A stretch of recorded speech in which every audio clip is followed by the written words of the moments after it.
O projeto Ciclo de Palestras sobre Saúde Digital, CPSD, é promovido pelo Núcleo de Tecnologias Digitais e Educação à Distância em Saúde, NUTEDES, da Faculdade de Medicina da Universidade Federal do Ceará, UFC, sob coordenação do professor Dr. Luiz Roberto de Oliveira, em parceria com a Universidade Aberta do Sistema Único de Saúde, UNASUS, e o Programa Nacional Telesaúde Brasil Redes, do Ministério da Saúde. Objetivos do projeto CPSD: qualificar os trabalhadores da rede de atenção à saúde, promover a cultura de práticas e ensinagem em saúde digital, prover a governança e a sustentabilidade do Sistema Único de Saúde por meio das tecnologias digitais da informação e comunicação. Importante: o projeto CPSD emite certificação para aqueles que comprovadamente assistirem a, no mínimo, 20 webconferências. Os encontros virtuais são realizados pela plataforma da Rede Nacional de Ensino e Pesquisa de forma síncrona e disponibilizados no canal do NUTEDES no YouTube. NUTEDES UFC. Siga-nos nas redes sociais: Instagram, @NUTEDES, UFC, Facebook, @nutedes.ufc. Acesse a web rádio do NUTEDES, disponível pelo site nutedes.ufc.br. Sejam todos bem-vindos, bom dia, boa tarde, boa noite. Nós estamos aqui com o coração muito feliz e grato, porque nós estamos terminando o módulo de 2024.1 do projeto de extensão Ciclo de Palestras sobre Saúde Digital. É um programa associado ao Ministério da Saúde, Telesaúde Brasil Redes, mas que já existe há mais de 10 anos aqui no NUTEDES, FAMED, UFC, então a gente está muito feliz em contribuir agora, né, assim, um pouquinho mais, com essa última versão, né, do projeto, que é em forma de blocos, né, de webconferências, que ficam depois gravadas, depois de editadas, lá na playlist do NUTEDES Oficial no YouTube, do canal do NUTEDES Oficial no YouTube. Então, a gente está muito feliz e, assim, fechamento agora aqui para falar sobre acesso e acessibilidade e o que é que essas novas tecnologias vêm apresentar para a gente facilidades, né? Tanto para o profissional de saúde, que é o nosso foco, mas também para o usuário, que é o outro foco que nós temos. Mas nada disso seria possível se a gente não desenvolver o profissional também. E por que não o usuário, né? Na usabilidade dessas plataformas, desses investimentos, com crítica, com reflexão, né? Assim, então, o professor Luiz Roberto vai trazer isso para nós, vai nos chamar a atenção, né, de que também nós precisamos ter esse desenvolvimento, esse direcionamento.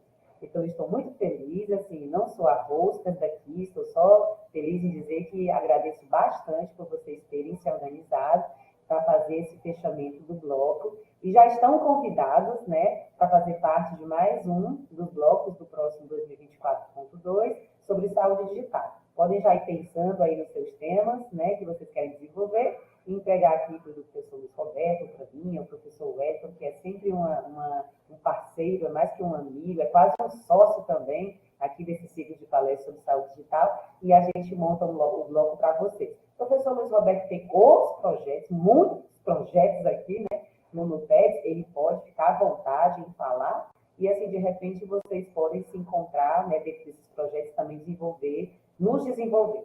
Então, muito obrigada, beijo no coração de cada um de vocês, excelente momento, e para os colegas que estão fora, né, aproveitem. Um abraço, gente.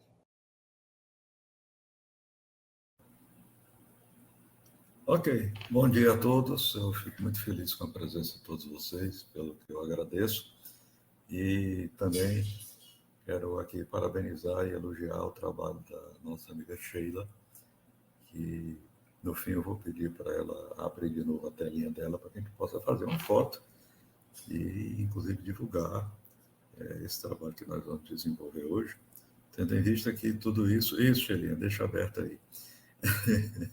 Você tem sido brilhante na execução desse. E ele faz parte de um trabalho de maior amplitude, no qual nós queremos tentar trazer para dentro da área da saúde, principalmente para a área da graduação e da pós-graduação existente aqui na Faculdade de Medicina, é essa importância e esse interesse, e despertar esse interesse pelo que hoje se denomina saúde digital, né? O Brasil está implantando a saúde digital e existem diversas provas disso.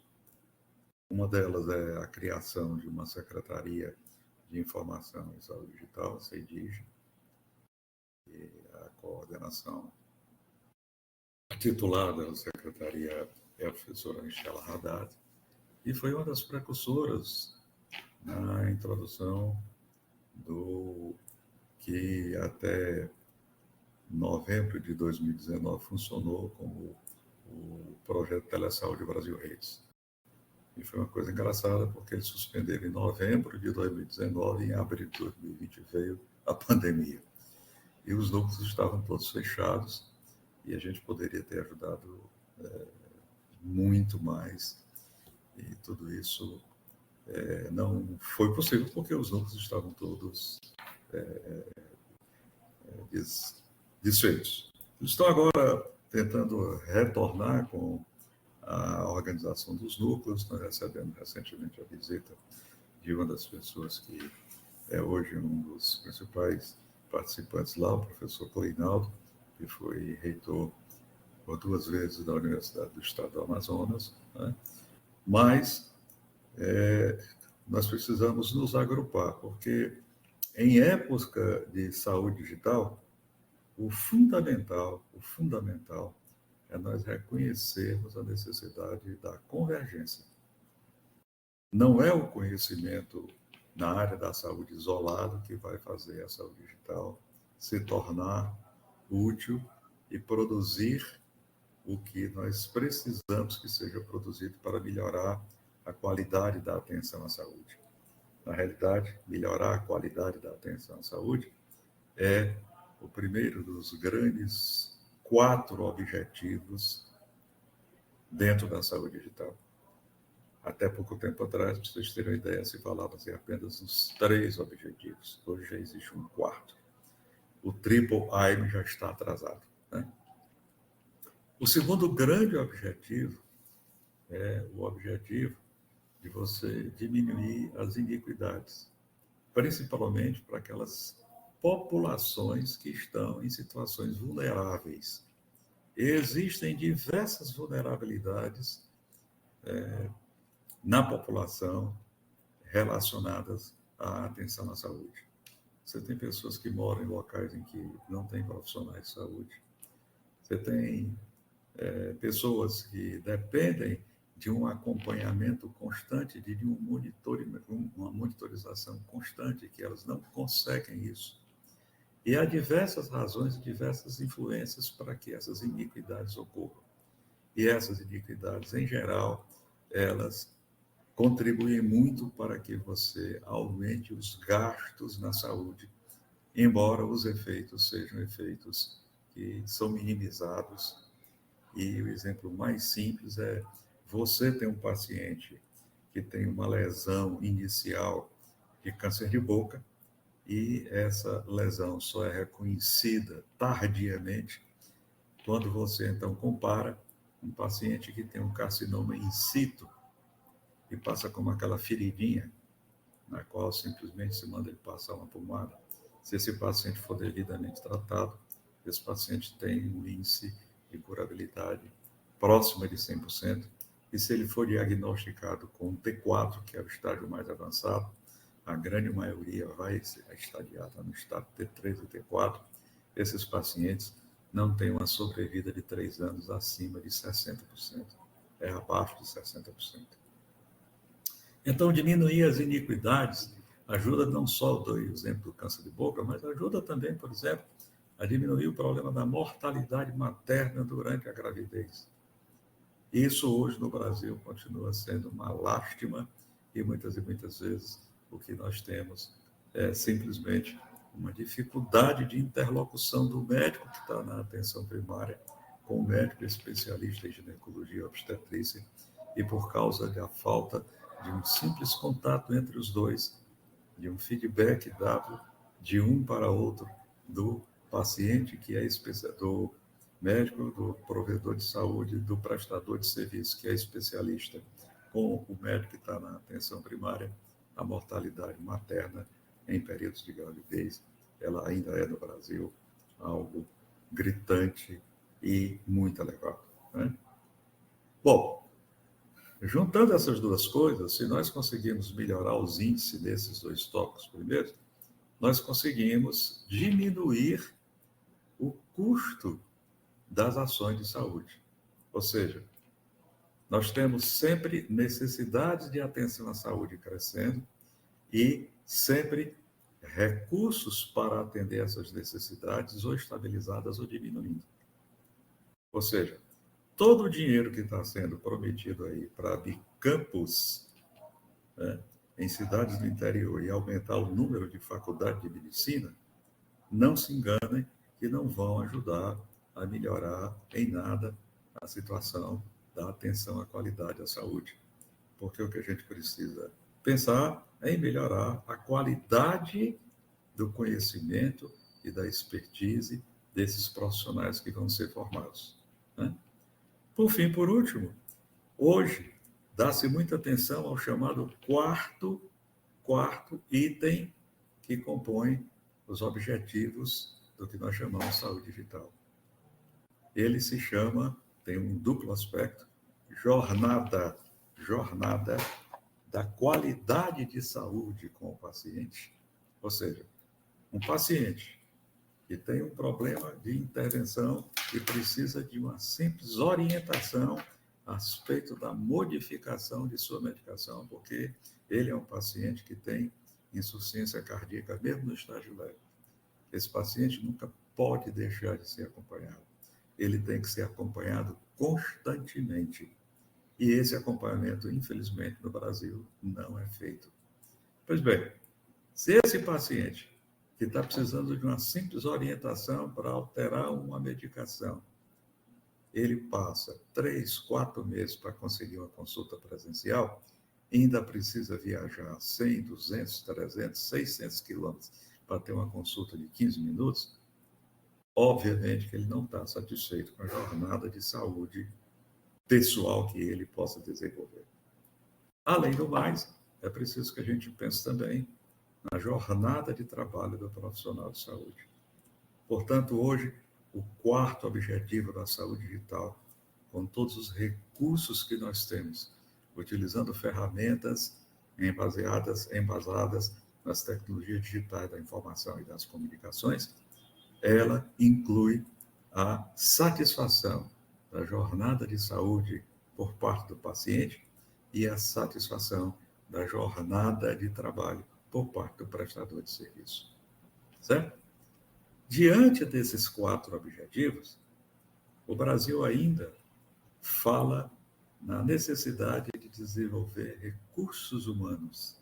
No mundo todo, o que nós fazemos, o que nós vemos é o desenvolvimento da concepção de que é preciso melhorar a formação dos profissionais que trabalham, constituindo a força de trabalho para melhorar a qualidade, né, da atenção à saúde, portanto, a força de trabalho para dar sustentabilidade à saúde digital.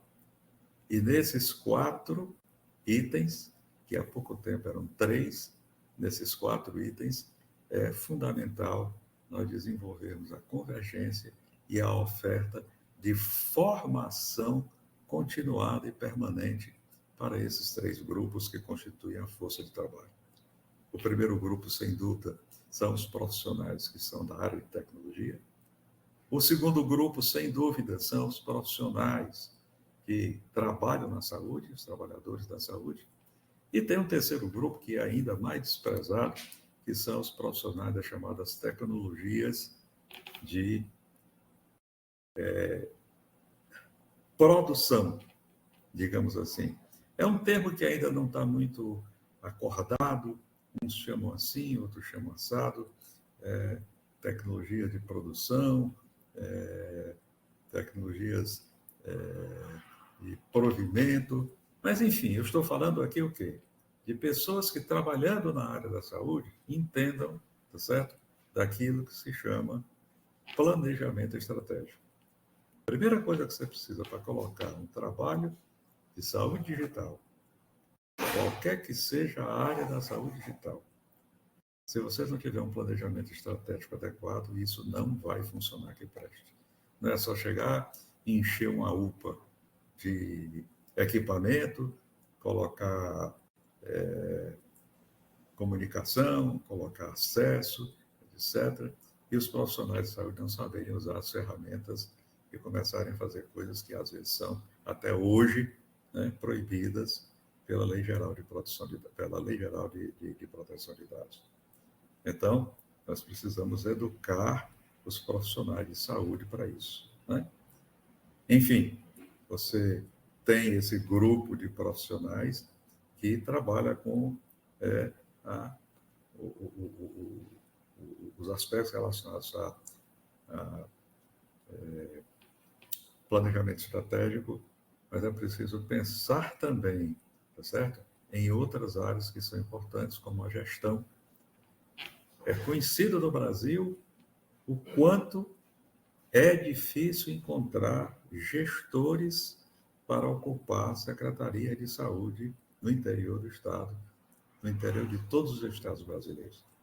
Eu, recentemente, há menos de 2 semanas, tive uma conversa com um profissional que veio aqui ao Ceará e nos visitou tudo e tal. E ele disse, rapaz, eu ficava assim, abestalhado, esse é o termo, quando eu ia no interior e chegava lá e encontrava como secretário de saúde um cidadão cuja profissão dele até há pouco tempo era ser dono de uma pequena oficina de conserto de carro. O cara era uma pessoa que sabia consertar carro, tinha uma oficina para consertar carro, e por amizade do prefeito, o prefeito um dia disse, rapaz, eu vou botar você para ser secretário de saúde. O que é que esse cidadão atende de administração na área da saúde? Né? Finalmente, nós temos também que pensar, tá certo?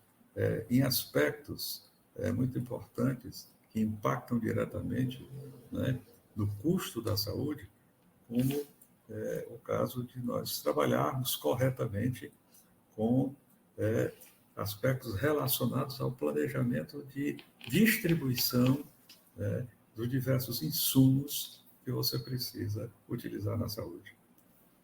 Quantas vezes partidas e partidas de remédios que estão estocados em algum local deixam de ser utilizados porque o prazo de vencimento chega e, chegado o prazo de vencimento, não houve nenhum trabalho de logística e esse material poderia ter sido aproveitado em outro local que estava precisando daquele remédio e falhou a logística. E falhando a logística, as tecnologias de produção também vão deixar de contribuir e aquela quantidade imensa de remédio estocado só vai aumentar, né, a figura do prejuízo e do desperdício no país. Não tem quem consiga dizer qual é o desperdício nesse país. E as tecnologias digitais da informação e das comunicações, através disso, planejamento, logística, gestão, poderiam perfeitamente ajudar a diminuir, né, essa triste realidade ainda existente na saúde do Brasil, que é ter pouco dinheiro e ainda se desperdiçar muito dinheiro por conta da falta dessas áreas que eu mencionei, devidamente entrosadas. Os profissionais dessas 3 categorias, né, eles precisam convergir. E esse é um grande problema, é conseguir convencer que aquela estratégia de que o segredo é a alma do negócio, ela praticamente não traz mais nenhuma contribuição para um mundo que está dentro de uma outra realidade, né, que é a realidade da transformação digital. Agora, o que nós vemos No Brasil, ao contrário de outras realidades no mundo desenvolvido que estão conseguindo funcionar e produzir bons resultados, nós ainda não consideramos a saúde digital como sendo uma tecnociência.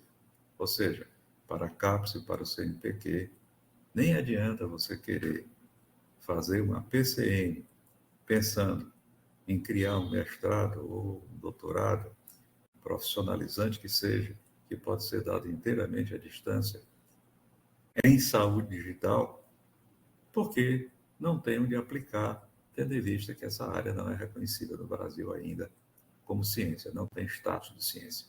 Isso já existe no mundo todo. No Brasil, não é obrigado o ensino da saúde digital nas graduações da área da saúde. Infelizmente, os nossos alunos chegam ao final dos seus cursos da área da saúde e não sabem o que é saúde digital adequadamente, nem os limites dentro dos quais eles podem atuar. Tem uma noção muito rebaixada a respeito do uso da telemedicina, dos limites da telemedicina, da telesaúde, do que é prontuário eletrônico em saúde, enfim, de inúmeras ferramentas hoje que nós podemos utilizar dentro da saúde digital e, principalmente, não entendem, né, que isso é um caminho irreversível. Nós não temos como dizer que isso não vai ser necessário. É necessário hoje, será necessário amanhã, e mais ainda, precisa entender os limites da Lei Geral de Proteção de Dados, porque esses limites são limites hoje bem estabelecidos num patamar legal, porque não é um patamar infralegal, é um patamar onde existe uma lei, e as punições são muito severas, certo? Nós precisamos aprender a dialogar com os profissionais da área de tecnologia. Porque os profissionais da área de tecnologia, eles trabalham maravilhosamente os sistemas, mas eles não necessariamente sabem quais são as características que nós precisamos que esses sistemas atendam. Quem está na ponta e vê a necessidade do paciente para atender o paciente é o profissional de saúde, independente da área que ele pertence. É o médico, é o dentista, é a enfermeira, é o profissional da área de odontologia. Enfim, nós temos até, dentro da Universidade Federal, algumas iniciativas muito interessantes, como, por exemplo, teleodontologia, mas que quase ninguém sabe que a Universidade Federal do Ceará faz isso. Finalmente, uma palavra que não pode ser esquecida: pesquisa e desenvolvimento. Eu consegui, na gestão passada, instituir um programa que se chama Programa Institucional de Pesquisa e Desenvolvimento em Saúde Digital, aprovado, inclusive, sem nenhuma discordância no âmbito do consumo. Existe o ex-reitor, o reitor anterior, deixou isso como uma resolução assinada e tudo.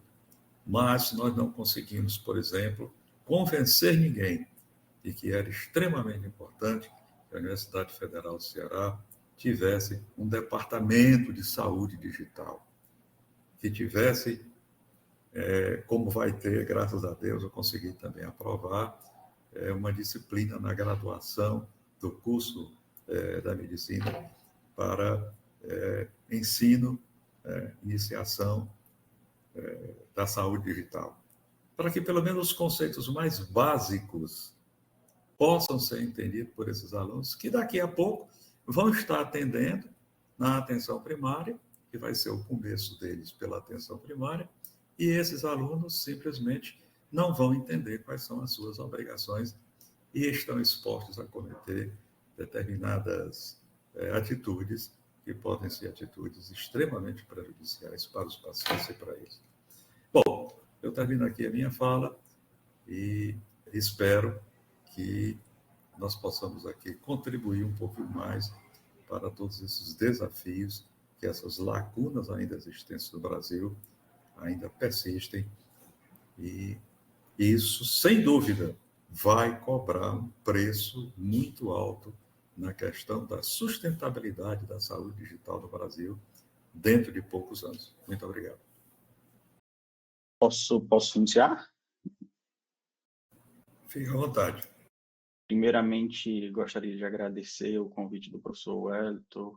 É uma honra muito grande estar aqui com pessoas do mais alto respeito na área que buscamos pleitear, né, estudar.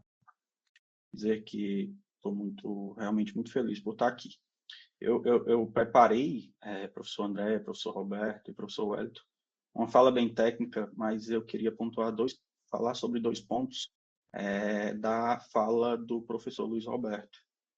Eu venho, professor Luiz Roberto, do interior do estado, né, e morei em uma cidade chamada Deputado Irapã Pinheiro, que é a origem da minha mãe, uma cidade vizinha, Milhã, que está mais ou menos uns 320 quilômetros daqui da capital. E eu assisti lá, né, meu pai tinha um carro que fazia o horário, né, que chamava o horário do interior para cá, para Fortaleza. E eu assistia pessoas que tinham problemas, principalmente com AVC específico, que é a área que eu resolvi atuar, e que necessitavam vir 3 vezes por semana para Fortaleza. Uma viagem de quase 700 quilômetros, considerando ida e volta, 3 vezes por semana, a um custo de... não tenho como quantificar esse custo, porque muda a rotina de vida da pessoa e tudo mais. Eu acho que é incalculável esse custo. E fora da realidade do cenário que a gente sabe que é o cenário do Brasil inteiro, né? Então, realmente, existe situações que nos fazem pensar, né, refletir um pouco essa problemática e sobre tudo isso de outras formas. Eu gosto de uma palavra que eu adoro, que é a descentralização da saúde, né? Eu acho que hoje é o grande objetivo de qualquer mesa que eu tiver. Eu vou deixar claro que eu acho que um dos grandes objetivos tem que ser promover a saúde de forma democrática, né? Realmente criar ramificações para que uma pessoa que está lá na cidade de Deputado Irapã Pinheiro não precise estar em Fortaleza 3 vezes por semana, né?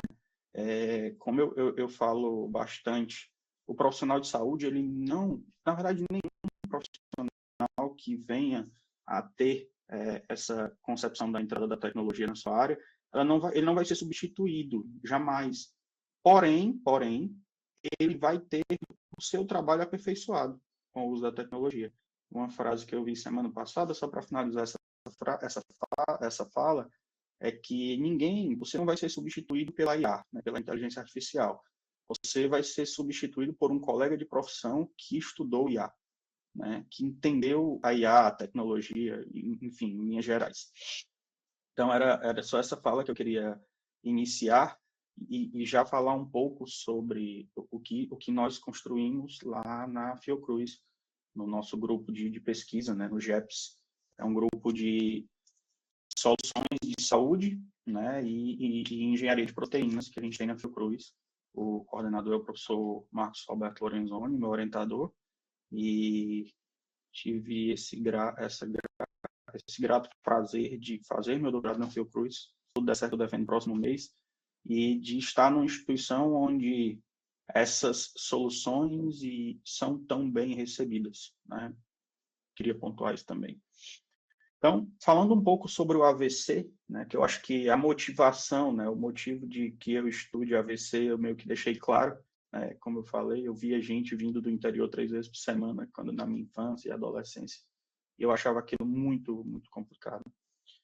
Então, em relação a números, né, o AVC no mundo hoje, o último dado consolidado de 2020, 6,5 milhões de mortes no mundo.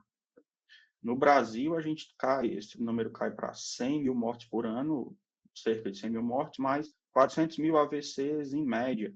E esse número, acredito que o professor André pode falar até com mais com mais propriedade sobre isso. Esse número, diante de um contexto social, diante de um contexto de globalização, de alimentação, problemas mentais, enfim, esse número só tende a crescer, né? Esse número só tende a crescer. Aqui no Brasil, 1/4 das pessoas, infelizmente, vem a óbito, e os outros 3/4 precisam conviver com sequelas que muitas vezes impactam o cotidiano. A pessoa realmente fica, isso eu escutei de relatos, né? A pessoa fica afastada das suas atividades e segregada socialmente. Então, é um custo muito grande. Então, só para contextualizar, eu sou Cássio Pinheiro, se Deus quiser, próximo mês viro doutor em Ciências Médicas pela Fiocruz. Olha aí, Wesley. Minha formação base é em Sistema de Informação, sou mestre em Informática Aplicada e sou um curioso, sou amante da área da saúde que não pode ver sangue, então eu fico nos bastidores. E aí, qual a ideia? A ideia de todo cara da saúde, de todo cara da tecnologia, é encontrar um problema. E outra pontuação sobre a fala do professor Luiz Roberto é sobre essa questão da integração, professor Luiz. Se existe hoje uma certa deficiência na formação de profissionais de saúde sobre o conhecimento na área de tecnologia, existe essa mesma deficiência na área dos profissionais de tecnologia em se aproximar de onde existe o problema.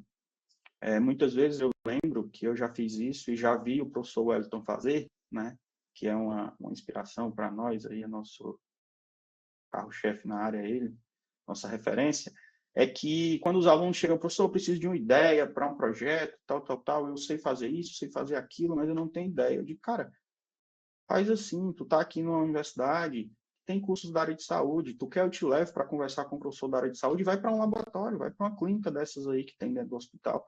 Ele mas professor, fica fazendo o que lá? Que nada, fica sentado olhando eles fazerem as coisas, que tu vai encontrar muita coisa, que tu vai conseguir resolver ou criar uma ferramenta que vai ajudar o fisioterapeuta, o biomédico, o farmacêutico a melhorar ou a tornar mais objetivo o diagnóstico, ou agilizar, enfim, tu vai encontrar isso lá. Se tu passar um dia lá com a tua visão sistêmica, tu vai encontrar coisas que você pode sanar de forma simples, né? O meu projeto de doutorado foi envolvendo realidade virtual. Na nossa área da tecnologia, esse ainda é um termo muito utópico, né? Assim, materializadamente, para nós que estamos em níveis de doutorado e tudo é bem tranquilo, mas para uma comunidade geral ainda é um termo bem utópico. E o pessoal diz, professor, o senhor fala sobre realidade virtual na neuroreabilitação, são muitos nomes difíceis que eu nunca vou ter acesso. E eu deixo claro para eles que a inovação, a tecnologia, está no mínimo detalhe, né? É inaceitável pessoas que têm o conhecimento da área de tecnologia, como eu tenho, como o professor Wellington tem, escutar que, pegando a fala do professor Luiz, que medicamentos foram jogados fora porque faltou gerência sobre a data de validade. Eu e o professor Wellington, a gente consegue resolver isso em um dia, professor. Até menos. Então, para mim, isso é inaceitável. Então, a inovação, ela não está na realidade virtual, na IA, ela tem em qualquer canto, qualquer coisa que você conseguir resolver um problema. E eu vejo que precisa, né, que essas pessoas precisam se integrar mais. Tanto o pessoal da saúde como o pessoal da tecnologia, um tem que olhar para o outro e ver. A gente sabe resolver e ali tem o que resolver. Enfim, vou iniciar falando sobre o meu projeto que fiz no meu doutorado, né? Eu sempre fui aqueles caras que realmente ia para a clínica e ficava olhando. No meu mestrado, eu quis desenvolver já algo na área da saúde e problemas de coluna, né? Eu sou profissional de TI, passo 14 horas por dia sentado numa cadeira. Hoje eu tenho uma cadeira game, mas antes não tinha, era o banco da mesa e tinha problema de coluna. E aí desenvolvi um colete que dava choque quando eu saía da postura ideal, né? Quando eu fui apresentar para o pessoal da saúde, eu levei um carão, porque o choque era um choque bem chato, e aí mudou, né? E aí gerava informações, esse colete ficava analisando a postura da pessoa, gerava informações e enviava para o profissional por meio de dispositivos móveis, Bluetooth. Quando a gente foi validar esse projeto, junto com o pessoal da UES, eu descobri que o projeto ia ser validado e ia ser analisado a assimetria do paciente que eu utilizar, usando um negócio chamado cimetógrafo. Alguém aqui conhece o cimetógrafo? Que é uma porta de vidro com as marcações escuras. Em tempo eu estava em outra vibe, eu estava jogando num videogame da Microsoft e tinha o Kinect, né, que era um sensor de movimentos da Microsoft. Aí eu pensei, rapaz, eu desenvolvo um colete todo tecnológico, no tempo, sei lá, 15, 10 anos atrás, mandei trazer um monte de coisa da China, sensores e tal, para o cara validar numa porta riscada. Não, não dá. Aí eu desenvolvi um sistema de avaliação postural com o Kinect. E por aí eu já fui entrando nessa área, né, da tecnologia. Gostava realmente, era convidado constantemente para estar dentro de clínicas. Um dia eu vi a terapia por espelho. E aí aquilo me deixou curioso. Para contextualizar, a terapia por espelho é uma técnica. Inicialmente ela começou com o tratamento da dor fantasma, né? É uma técnica que coloca um espelho aqui e eu fico fazendo movimentos com essa mão e olhando para o espelho e vendo como se fosse uma mão lesionada ou procurando sentir as dores lá que a minha mão, que o paciente, sei lá, foi amputado e ele está sentindo dor no dedo, mas ele foi amputado no braço, então ele não existe mais aquele dedo. E o espelho fica aqui. Aquele espelho, ele promove um feedback, né? E ele promove a neuroplasticidade com esse feedback, que é uma reorganização cortical, né? A repetição desses movimentos, desses exercícios e a ilusão do movimento pode, e aí vai depender de uma série de fatores, levar a essa reorganização das áreas corticais. Novas vias neurais vão ser formadas e substituir as danificadas pelo AVC, levando em conta que o AVC ele é cruzado. E, enfim, o meu lado direito do cérebro é responsável pelas ações do meu lado esquerdo do meu corpo, mas com a neuroplasticidade ele pode vir a assumir o meu lado direito também. E aí, vendo lá a terapia por espelho, eu fui estudar um pouco sobre aquela terapia, né? Primeiro eu fui entender qual era o objetivo daquilo. E aí alguém me disse, de forma bem cearense, que o objetivo era enganar o cérebro. Eu, cara, enganar o cérebro. No tempo eu tinha deixado de lado um pouco o meu videogame com o sensor de movimento e eu estava brincando com o óculos de realidade virtual. Eu sempre brinco primeiro, depois transformo em alguma coisa útil. E aí eu pensei, rapaz, enganar o cérebro. Ontem eu estava com meu óculos de realidade virtual andando de moto nas dunas, com óculos de realidade virtual, na sala de casa, andando de moto nas dunas. Passei por um buraco e dei um pulo. Opa! E aí eu pensei, rapaz, enganar o cérebro é uma boa, enganar o cérebro com óculos de realidade virtual. E daí comecei, né? Resumindo, o que saiu disso tudo? Saiu um game, né? Chama de game, eu vou chamar de dispositivo em linhas gerais, o meu orientador não gosta, né? Porque é um projeto de doutorado, não é bem um game, mas é um dispositivo em linhas gerais, um sistema, uma solução, dispositivo, que a gente tem duas trilhas, uma trilha onde existe uma gamificação, com fases, e uma trilha aberta onde o profissional pode conduzir o seu paciente da forma que ele quer. A grande particularidade desse cenário é que tudo isso ele está com óculos de realidade virtual, ele está vendo as suas mãos, se ele tem um dos membros afetados, ele pode ver a sua mão em movimento de repetição, essa se repete para cá, ele vai ver isso, certo? Que é simulando a terapia por espelho, ó. Ele vai ver como se fossem as duas mãos, onde uma está sentada e a outra está só espelhando a primeira. Ou ele pode, com um movimento chamado de movimento ativo, ou movimento passivo, o profissional pode vir a pegar a sua mão e ficar promovendo o movimento. E aí tem outro estímulo, que é o senso motor, né? Ele está sentindo, se ele chegar a sentir, ele está sentindo o movimento naquela mão lesionada e ele está vendo ela. O óculos de realidade virtual, o dispositivo que nós desenvolvemos, ele cancela a visualização dessa mão, da mão do profissional. E o paciente vai ver na sua imersão apenas a sua mão, né? E não vai ver mais o profissional que está conduzindo.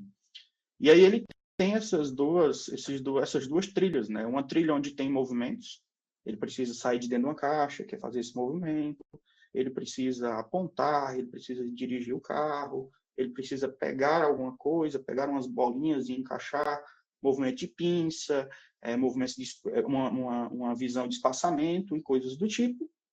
E ele tem um ambiente livre onde o profissional vai conduzir esses movimentos. E o profissional vai ver o que se adequa melhor àquele paciente. Isso numa visão do paciente, né? O que é que a gente espera com isso, com esse nosso projeto? A gente espera que a imersão, bem diferente, ele pode fazer qualquer movimento, ele está dentro de um óculos de realidade virtual, ele realmente está imerso, né? Então, o enganar o cérebro, que o cara me falou lá no Cearês há muito tempo, vai funcionar de forma bem melhor.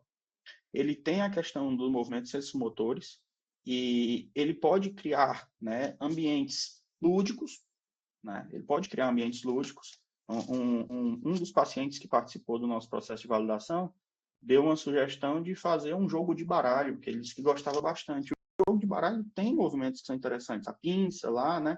Ele pegar a carta.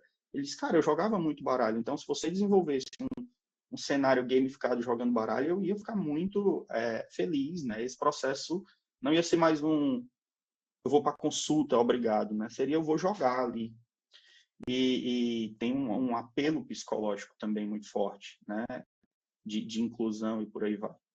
E para o profissional de saúde, que é o profissional que realmente vai conduzir esse processo de tratamento, nós, como a gente faz uma captação dos movimentos 3D dos membros afetados, a gente tem em frames de 8 a 60 por segundo, a capacidade, por exemplo, de refazer a trajetória daquele procedimento tratamento, certo?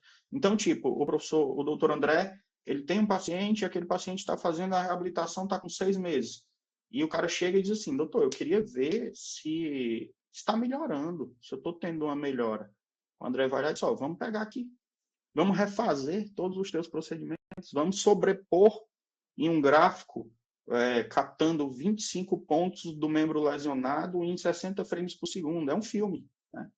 O doutor André vai poder fazer o filme de todo o procedimento, né? E fazer uma análise. Olha, quando você chegou aqui, você fazia esse movimento em X segundos, com um grau de precisão tal. Hoje você consegue fazer em 50% mais rápido, reduziu tremores, aumentou sua força, a angulação, enfim, uma série de dados que vai, além de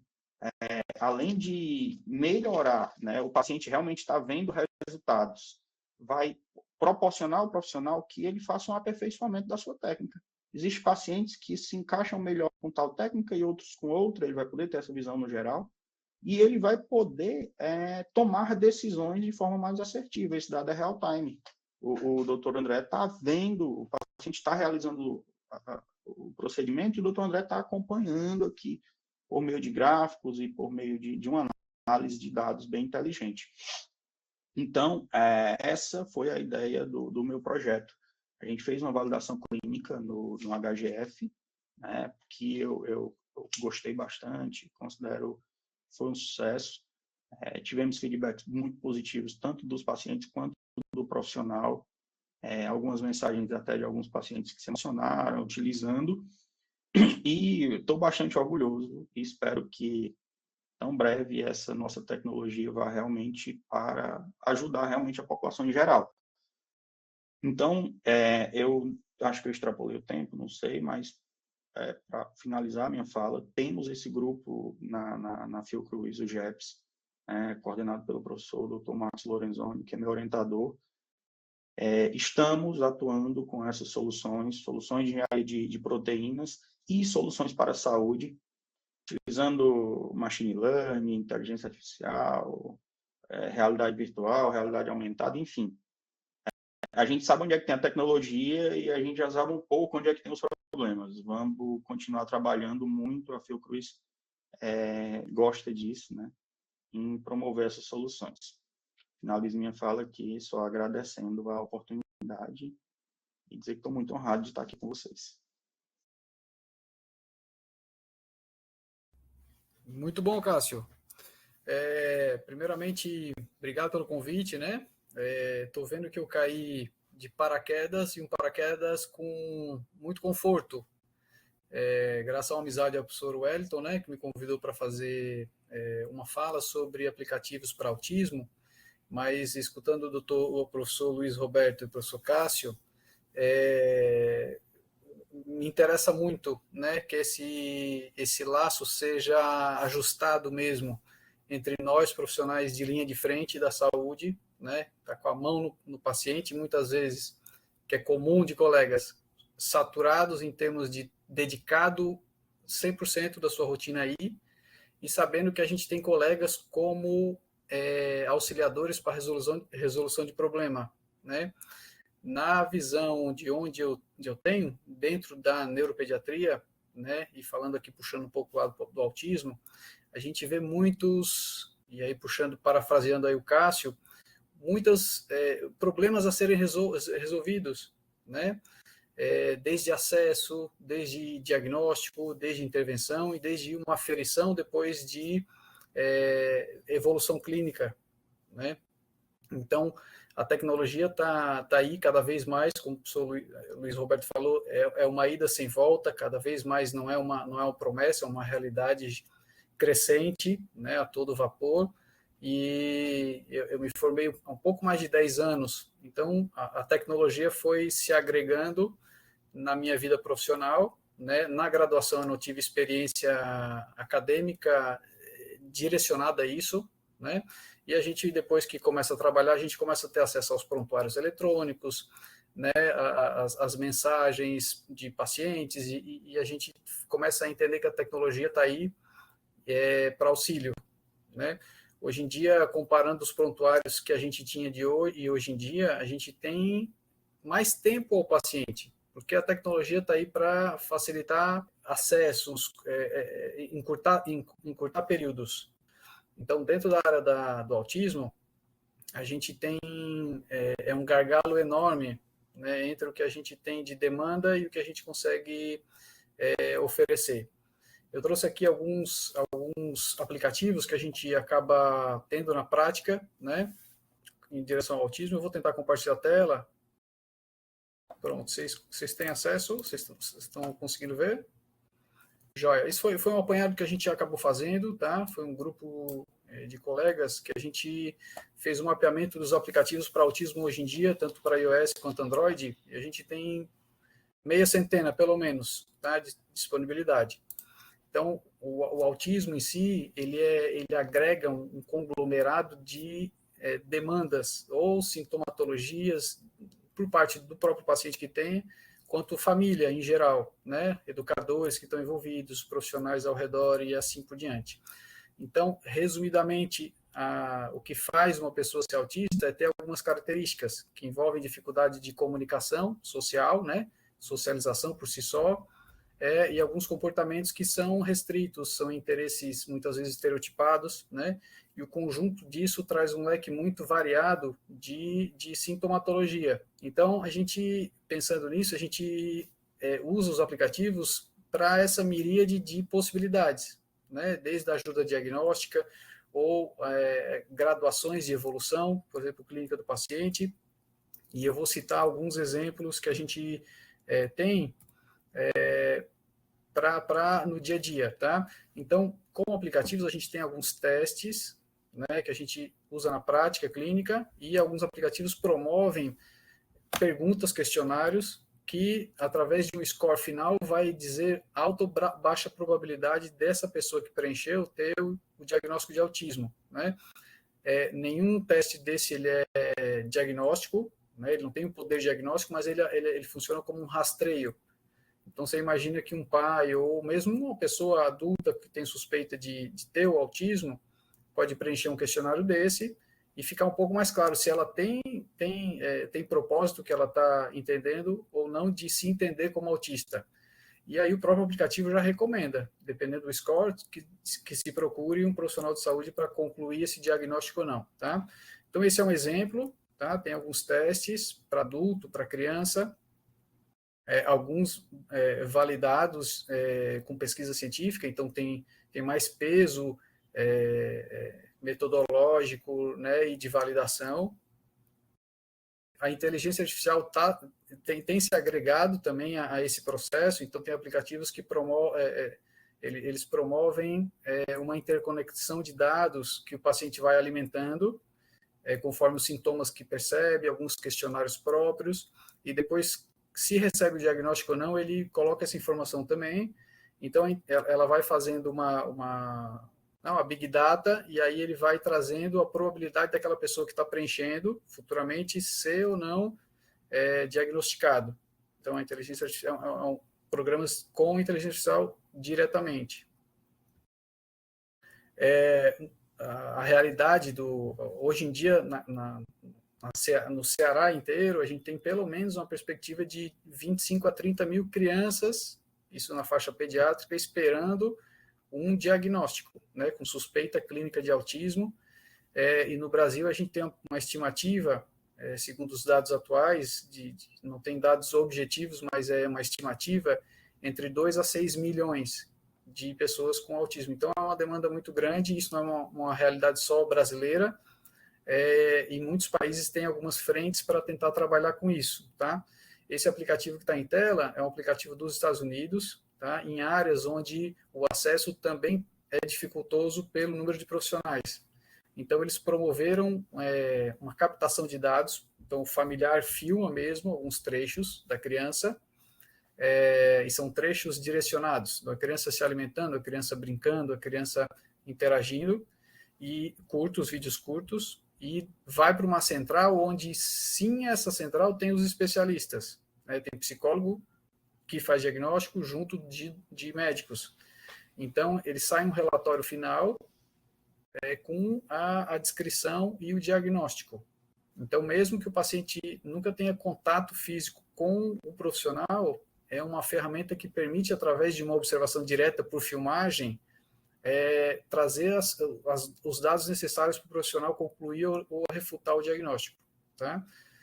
Então, ajuda bastante nessa questão. Esse é um aplicativo novo, tá? Ele acabou de ser lançado, está sendo validado também por pesquisa, tá? E ele mostrou uma alta sensibilidade para o diagnóstico e especificidade também. Então, o que ele faz? Ele mostra alguns vídeos, pessoas interagindo, alguns animes, né? Tem protocolado, e ao mesmo tempo que a pessoa que está vendo está sendo filmada, né? E um cruzamento de dados entre o que está passando e as reações da pessoa que está observando, ela começa a entender as reações da pessoa. Então, a pessoa que tem autismo, ela tem reações diferentes de outra pessoa. Então, o aplicativo, ele vai trazendo informação se aquela pessoa que está assistindo o vídeo tem sintomas ou sinais de autismo, né? Então, é como se fosse um aplicativo que ajuda a dar o diagnóstico de forma objetiva, tá? Isso eu acho que vence muito o que a gente é uma barreira na prática clínica, que é confiar no relato que os pais trazem. Então, o diagnóstico que a gente faz é muito pautado no que a mãe conta, no que o professor observa, do que o profissional terapeuta observa. Então, esse aplicativo ele consegue ser objetivamente avaliar o paciente através da inteligência artificial também, porque ele vai se somando e vai trazendo depois alta ou baixa probabilidade para o autismo. Tem alguns indivíduos com autismo que eles têm muita dificuldade de comunicação verbal, né? Então, a pessoa ela tem muitas vezes cognição dentro do esperado para a idade que ela tem, só que o grande dificuldade de comunicação faz muita retraimento social, faz muita dificuldade no dia a dia. Então, tem aplicativos que ajudam ela através de símbolos e indicações, se comunicar. Então, tem esse que é o Matraquinha, ele é bem conhecido nosso. Então, para autistas não verbais, eles conseguem mostrar. Se eles estão com medo, que estão com frio, ou querem ir embora. Então, meio que ele vai aparecendo ícones, onde ele vai mostrando para a pessoa, certo? Então, é uma forma de comunicar, certo? Então, é o próprio paciente que se utiliza do aplicativo para ajuda de comunicação. E dentro do lúdico, tem alguns programas que ajudam a evoluções cognitivas e de habilidades de comunicação, tá? Esse é um aplicativo que ele tem embasamento científico, ele tem alguns papers gerados a partir dele, com alta fidelidade em termos de desfecho de habilidades de comunicação. Então, são jogos, né? São jogos onde a criança vai fazendo, vai montando pareamentos e habilidades linguísticas, e no final ela está aprendendo. Né? Então, a habilidade dela vai se somando jogando. Né? É interessante também porque a gente sempre recomenda telas em si para a criança de forma saudável. Então, o próprio aplicativo ele já orienta que são intervalos curtos, dependendo da faixa etária. Então, o próprio aplicativo falou, hoje é 20 minutos e pronto, né? Ele não permite mais jogar, porque a gente também não recomenda ficar muito tempo, né, uma criança disponível com o celular jogando. Então, ele mesmo já barra o tempo por orientação. Esse é muito parecido, tá? Que ele também tem alguns jogos, alguns games, e para a evolução própria do paciente. Esse é um que trabalha o que a gente chama de teoria da mente, onde a dificuldade da pessoa com autismo muitas vezes é de se colocar no lugar do outro, entender o ponto de vista do outro. Ela não consegue fazer essa metacognição de entender uma expressão, né, onde eu estou chegando com uma fala minha. Então, é um programa que é destinado, pode ser diretamente para o paciente ou algum profissional de saúde ou educação trabalhando com a criança.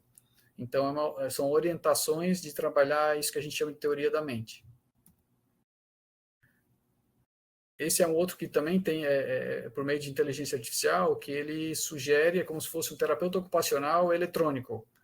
Então, você está em casa e você quer fazer alguma atividade para seu filho com autismo que envolva alguma coisa que você tem em casa, por exemplo. Então, você escreve lá, gostaria de uma atividade que desenvolvesse habilidades motoras, e eu tenho uma tesoura e um bastão de beisebol, né? Enfim, aí ele faz uma sugestão, a inteligência artificial faz uma sugestão de possíveis atividades e o que vai ser trabalhado. Então, é meio que para a família trabalhar com a criança em casa, né? Esse é um outro que ele visa mapear os possíveis comportamentos que a gente chama de disruptivos do indivíduo com autismo, que são momentos que ele entra em crise, né? Ele se destabiliza, ele fica agressivo, ele fica desordenado. Então, é um aplicativo que você vai alimentando ele o dia a dia da criança. No que horas que ele comeu, o que ele fez, se ele brigou, se ele fez atividade física. Então, você vai mapeando e ele vai dando a probabilidade de que, em certas situações, a criança se desorganiza mais. Tá? Então, ele ajuda a ter esse acompanhamento longitudinal. Tá? Tem alguns aplicativos para a família, no sentido de informações gerais de direitos, né? Grupos de pais, né? E tem alguns de formação, né? Então, traz como se fosse um Netflix mesmo, com vídeos curtos de informativos, né? O que é desde o diagnóstico, medicamentos, e é para a educação, tá? Então, esse foi para citar alguns, certo? A gente tem outros, mas eu coloquei só das grandes áreas, tá? São aplicativos que a gente acaba recomendando e usando na prática clínica e ajudam bastante.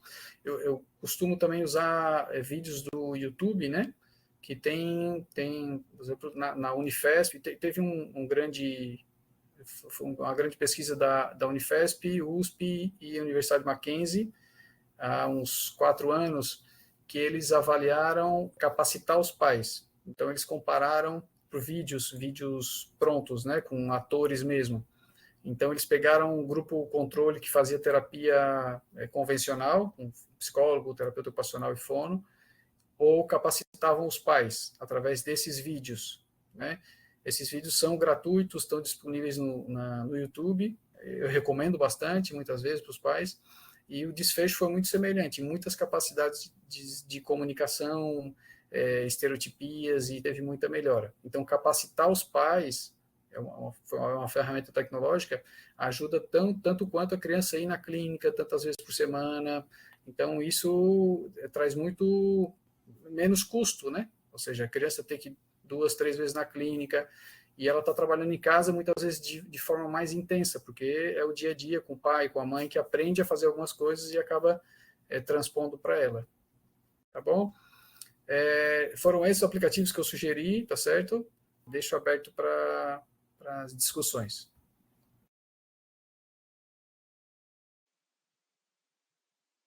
Ok, obrigado, André. Muita informação pertinente e um trabalho belíssimo. Eu sei que você faz lá no IPRED. Ainda está lá no IPRED. Olha só. Lá no IPRED, lá no Conecta. Já deve ter quantas crianças em tratamento no IPRED? 200? O Wellington ali é previsto para 600, mas está de 200 a 300, acho que eu não estou desatualizado. Em Maracanã abriu agora e vai abrir para 150. Olha só. Também. Espetáculo. Então, tem muito trabalho sendo feito, o IPRED saiu na frente, o doutor André Manganelli está lá no IPRED, e, por coincidência, a esposa dele é a Isabel, que foi colega na medicina do meu filho, e quando vimos, eu digo, olha, o mundo dando voltas e a gente vai se encontrar. Eu conheço a doutora Isabel também, André, conheço a doutora Isabel. Quero agradecer aqui o convite do professor Luiz Roberto, estou sempre à disposição. Ele, aí, um apaixonado pela tecnologia na saúde, eu, um apaixonado de pesquisas da tecnologia na saúde, então casa certinho, e convidei esses dois amigos aí para contribuir com essa manhã aqui, essa nossa reunião. Mas eu não queria deixar de registrar aqui os participantes que estão aqui ouvindo, professor Luiz Alberto. Tem aqui um aluno, o Antônio Novaes, tem aqui outro, o Fábio Lima, com a esposa dele, que é a Flávia Lima, que é uma dentista que concluiu recentemente o mestrado. Tem a Marina Regadas, que é uma médica da família aqui, é a minha nora, que está aqui acompanhando também.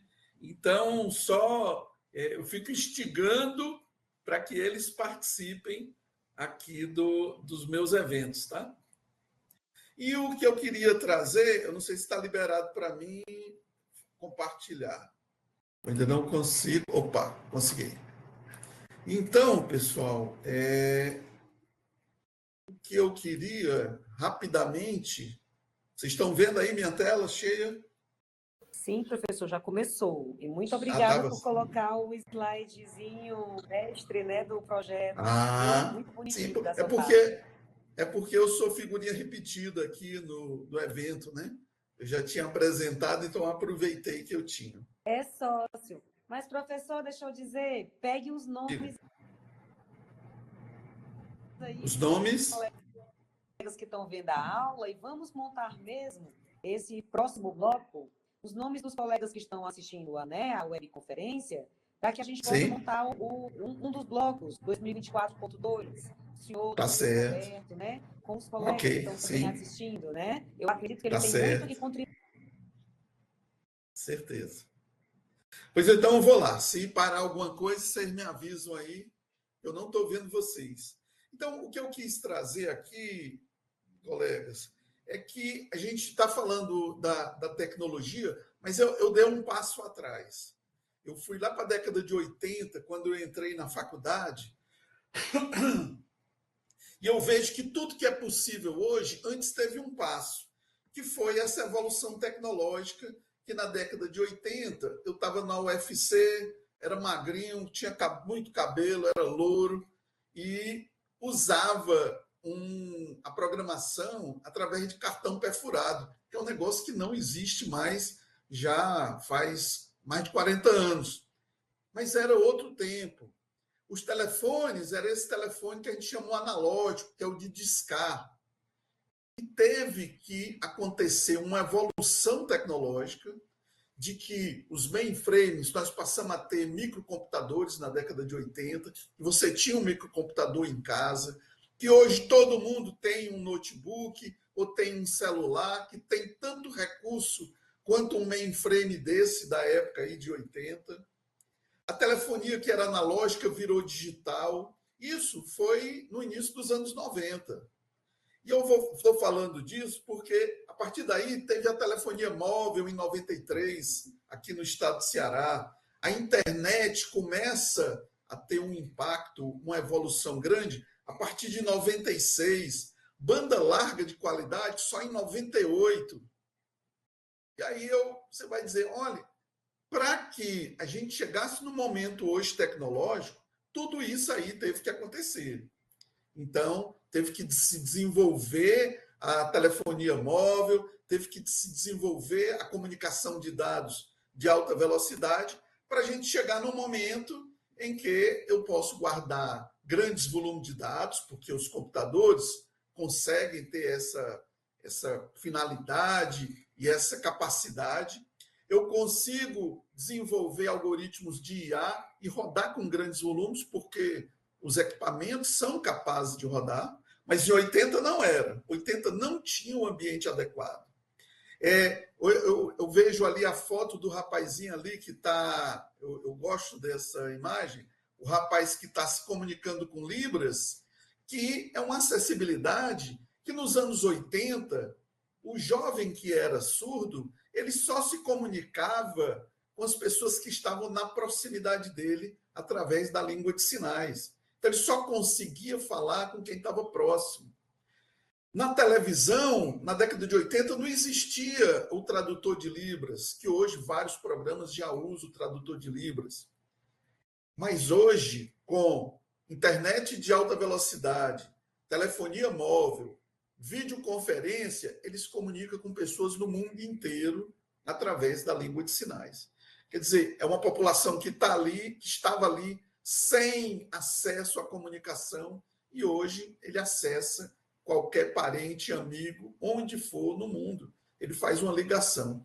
Então, o que eu quero dizer é que para a gente chegar no ponto que nós chegamos hoje, de todo esse grande volume que o Dr. André mostrou agora, de apps, a gente teve uma evolução. Evolução nas telecomunicações e evolução na comunicação de dados e nos algoritmos. Então, tem que ter um momento, um passo atrás para chegar no momento de hoje. E aí, hoje, na área da saúde, a gente tem a telemedicina, que está usando rede de alta velocidade, está usando telefonia móvel, banco de dados. A gente tem formulários eletrônicos. O formulário eletrônico de atendimento tem que usar banco de dados, grandes redes de computadores, banco de dados de alta qualidade.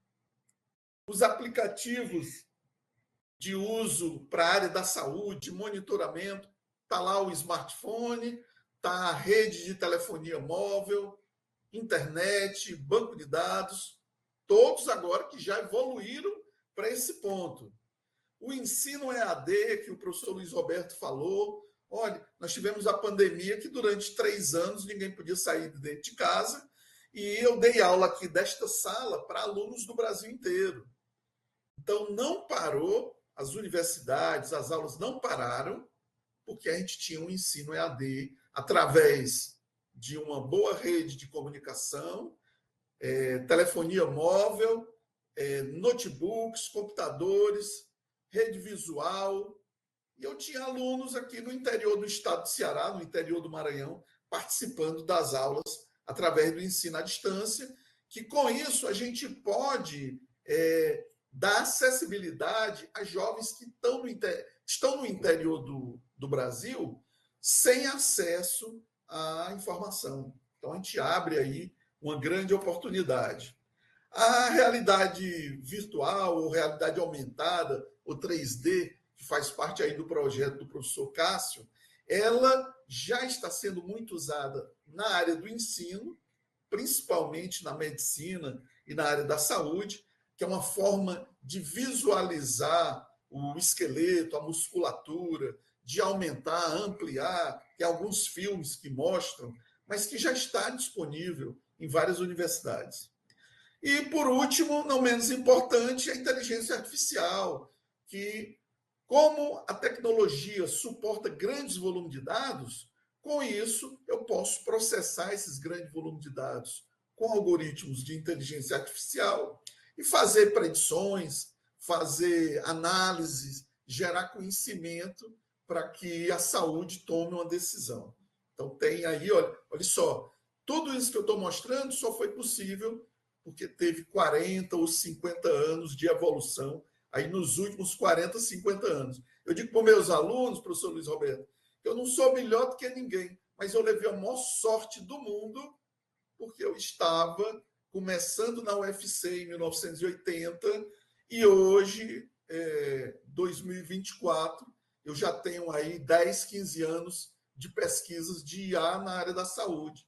Então, quer dizer, eu só estava lá. O cavalo, no interior, a gente diz assim, o cavalo selado passou e eu me agarrei nele e ele não queria deixar eu subir e eu me segurei nele, que é para aproveitar toda essa onda nos últimos, aí eu de 80 para cá, 44 anos de tecnologia, de estudo e aplicações na área da saúde e da segurança. E aí, quando a gente fala de todo esse momento, a gente fala, nas empresas principalmente, se fala muito de inovação tecnológica. Só que inovação tecnológica, ela pode ser uma pequena inovação, só uma mudança em um processo, ela pode ser uma pequena mudança só na alteração de um produto. Vou dar um exemplo aqui. Todo mundo aqui conhecia aquele chocolate, um chocolate que vinha enrolado num plástico. E fizeram uma inovação nesse chocolate que fizeram com que a embalagem fosse pressurizada. Porque ela pressurizada, o tempo de validade desse chocolate aumentou muito, porque não entrava o ar, não entrava, o chocolate não se desgastava. Essa é uma inovação excelente para o ramo lá da venda de chocolate, mas é uma pequena inovação. Ela é de fácil cópia, que os concorrentes viram, imediatamente começaram a usar também, e de baixo impacto. Agora, quando a gente fala de inovação tecnológica disruptiva, que é quando a Apple lança um óculos que você bota o óculos 3D e você vê monitores e você vê o mundo real, esse tipo de inovação tecnológica disruptiva precisa de pesquisa científica. Aí foi o que o professor Luiz Roberto falou. Tem que ter pesquisa científica, tem que ter estudo, tem que ter universidade de qualidade. Só com pesquisa científica, eu não vi outra forma, é que se consegue fazer inovação tecnológica disruptiva. Quando você vê uma IA que desenvolve uma solução espetacular, pode ter certeza que tinha uma equipe há 2, 3 anos, 5 anos, estudando, errando, testando novamente, modificando tudo, voltando para a estaca zero, mas fazendo pesquisa científica. Não tem outro jeito, tá, pessoal?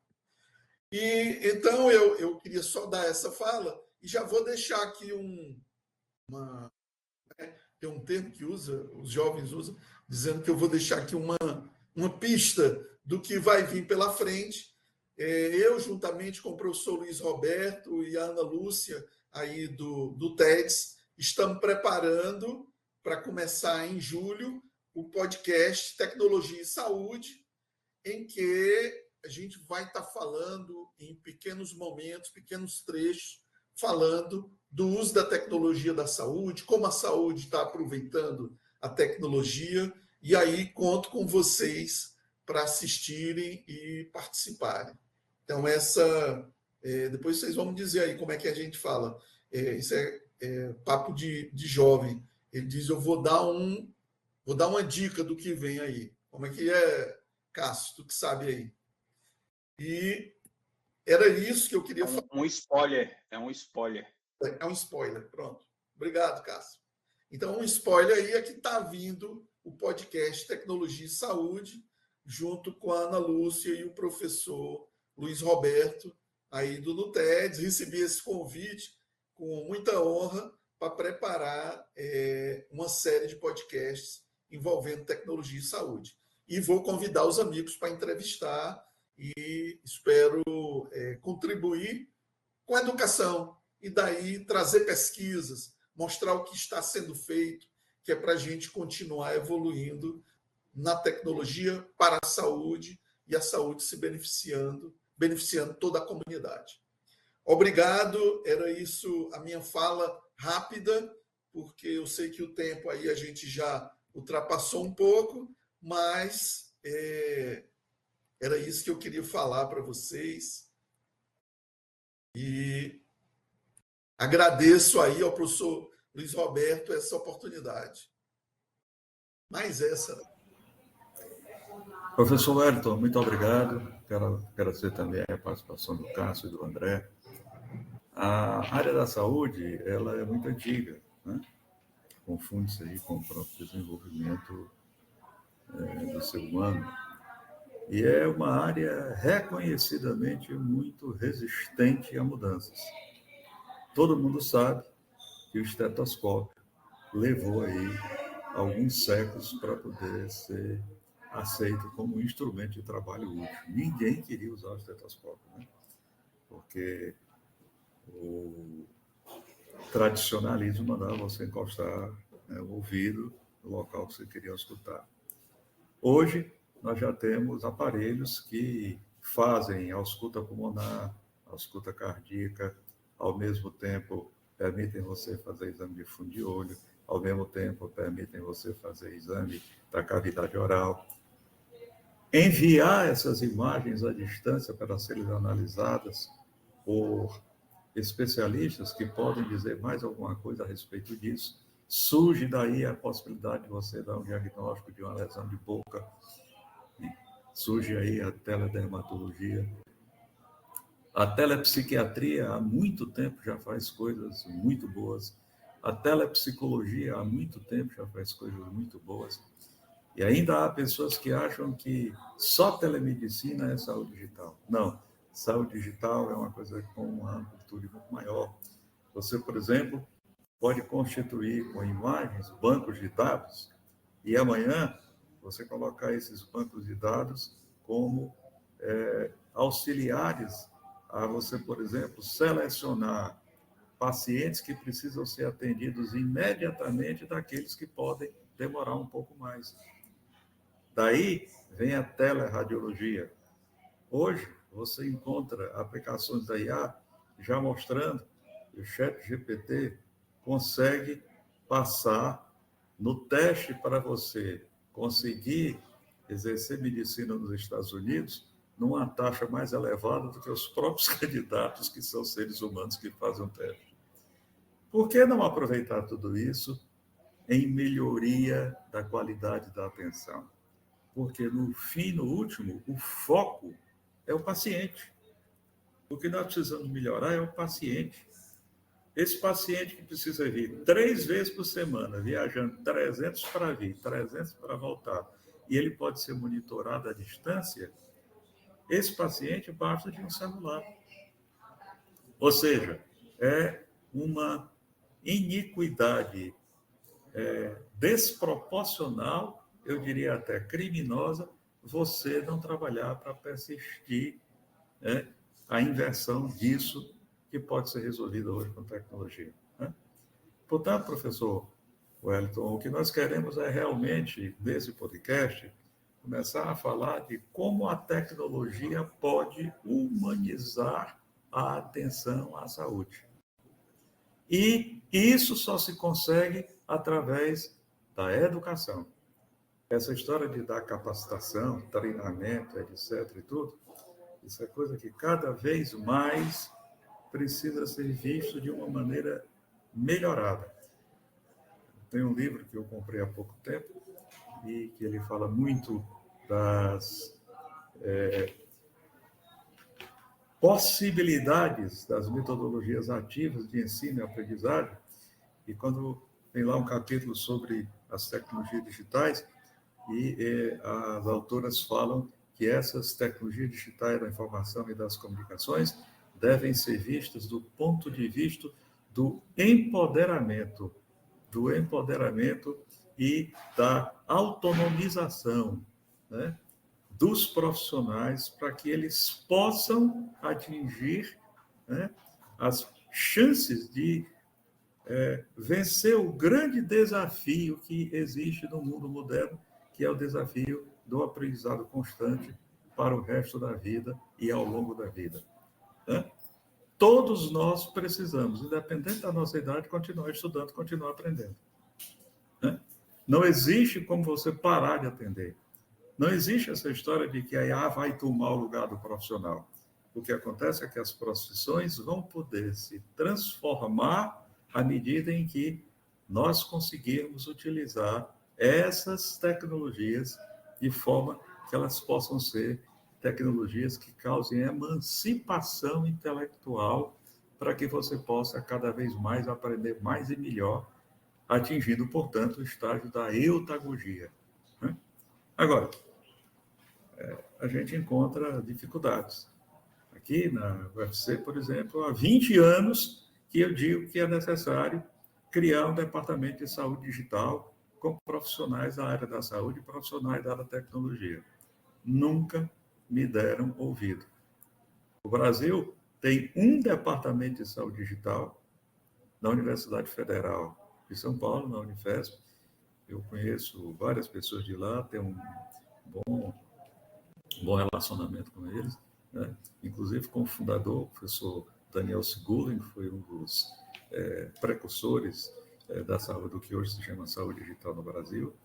E o Ceará, a cidade de Fortaleza em especial, tem condições extremamente favoráveis, porque hoje nós temos um hub de comunicação com 13 linhas por fibras ópticas de alta velocidade nos ligando a diversas partes do mundo. Nós temos um hub de deslocamento. Hoje nós chegamos a quaisquer cidades importantes do mundo, com no máximo uma ou duas paradas. E temos, né, o Porto Pecém, que é um hub também, certo? Para que nós possamos fazer transporte, né, em navio de alto calado. Quer dizer, e nós não aproveitamos isso para criar um departamento de saúde digital dentro da Universidade Federal, mas vamos criar mais 10 faculdades de medicina dentro do Estado. Eu ainda não conheço, André, se você conhece, por favor, depois nos avise, alguma IA contra imbecilidade. Por quê? Porque não estamos criando condições de aumentar o número de mestres e doutores para serem professores dessas faculdades. Vamos aumentar o número de faculdades no estado do Ceará? Ótimo, mas isso pode ser ou não um bom resultado para a qualidade da saúde. Pode ser um gasto maior e um resultado de pior qualidade, né? Enfim, vamos continuar discutindo e eu fico muito feliz hoje. Eu acho que a Shelly ainda está por aí. Shelly, se você puder abrir a sua tela, por favor, faça isso. Eu não sei se ela ainda está. Se ela estiver, eu peço que abra a tela, mas de qualquer maneira, eu estou fazendo aqui um print screen para que fique gravada essa oportunidade. Opa, Shelinha, pronto. Print screen. Eu sou meio avessa a essa história de aparecer em tela, propaganda, não sei o que. Eu sou mais dos bastidores. Eu sou aquela que sempre está varrendo o chão, botando as cadeiras por canto. E então, Tá assim, certo. depois eu me sento e me delicio Mas, com o olha, espetáculo. lembre- Foi o espetáculo que tivemos aqui hoje. Lembre de um conceito de saúde digital de uma pessoa que não é da área da saúde, que é a convergência entre a ciência que está trabalhando hoje com a genética, tá certo? Com as tecnologias da informação e das comunicações, né? Com a saúde, a qualidade da saúde e, principalmente, com a sociedade.